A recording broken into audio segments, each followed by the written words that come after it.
il y a une chose qui est devenue universelle, qui a triomphé, je pense, à partir de l'Occident, on pourrait dire, c'est les droits de la femme.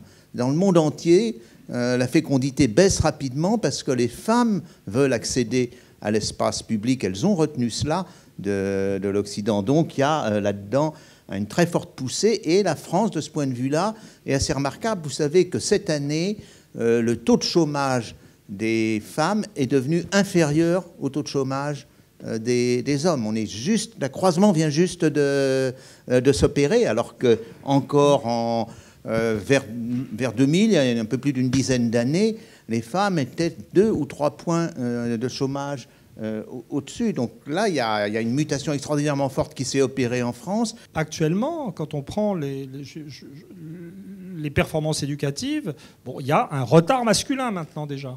C'est-à-dire qu'au niveau des études supérieures, pour 100 hommes ou garçons, je ne sais pas comment dire, qui font des études supérieures, en France, il y a 115 femmes. L'année dernière, les diplômes de licence, troisième année d'université, donc de premier cycle en Tunisie, 60% de ces diplômes ont été donnés à des femmes, 40% pour des hommes. Donc c'est un phénomène, Emmanuel a tout à fait raison de le dire, qui est un phénomène mondial. Plus le niveau éducatif s'élève, 40% d'une tranche d'âge va être étudiant, ça crée des angoisses. Parce que j'ai dit que finalement, ils sont éduqués, mais ça crée une concurrence terrible, parce qu'ils ont tous des diplômes, ils ne trouvent pas forcément de boulot. Oui. Et donc il y a une forme de déclassement d'une manière un peu comme ça, contradictoire. Vrai ou pas vrai?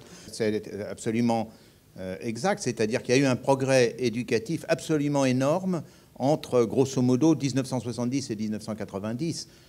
Puis ensuite, justement, ça a stagné. Qu'est-ce qui s'est produit à ce moment-là? Quand on regarde en parallèle les salaires selon le niveau d'éducation, on voit que les niveaux les plus éduqués, le salaire de début de carrière a baissé. Les niveaux les moins éduqués, il a continué à progresser lentement. Donc, quelque part, les promesses qu'offrait l'éducation, le pays croit profondément, plus sans doute que d'autres pays en Europe, à l'idéal méritocratique. Et là, de plein fouet, cet idéal était contredit. Au fond, on n'a pas expliqué que quand on a 70% de bacheliers, alors que la génération d'avant, il y en avait 15%, ces 70% n'auront pas exactement les mêmes positions que les 15%. Pour vous donner un exemple, à peu près 25% au recensement de 1982, à peu près 25% des ouvriers avaient un CAP, un BEP ou un peu plus, ou même un bac technique. Aujourd'hui, c'est 68%. Le chiffre. C'est donc plus les mêmes ouvriers, même quand on dit les ouvriers, oui. C'est plus du tout les mêmes personnes. Et en plus de ça, on oublie que même les ouvriers actuels, avec ces 68%, en fait, c'est l'équivalent des ouvriers des OS, des non qualifiés des années 80, mais que les ouvriers professionnels sont maintenant classés dans les professions intermédiaires, donc dans les classes moyennes, ce qui est légitime vu leur niveau de revenu et encore plus leur niveau de formation. Les enfants ont été élevés avec plus de tolérance, plus d'affection sans doute, plus d'attention que les générations précédentes. Et ça explique d'ailleurs qu'ils font plus ces études.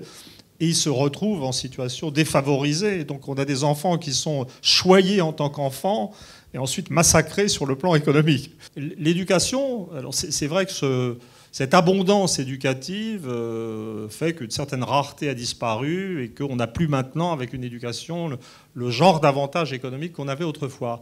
Mais pour une bonne part, l'éducation est sa propre récompense. Les études rapportent pas du tout les avantages qu'elles rapportaient autrefois, mais on peut de moins en moins survivre sans études, puisque les gens se trient en fonction de leurs études. Donc en fait, l'incitation à faire des études reste tout à fait aussi forte, parce que c'est vraiment ceux qui n'en font pas, alors maintenant, se font massacrer.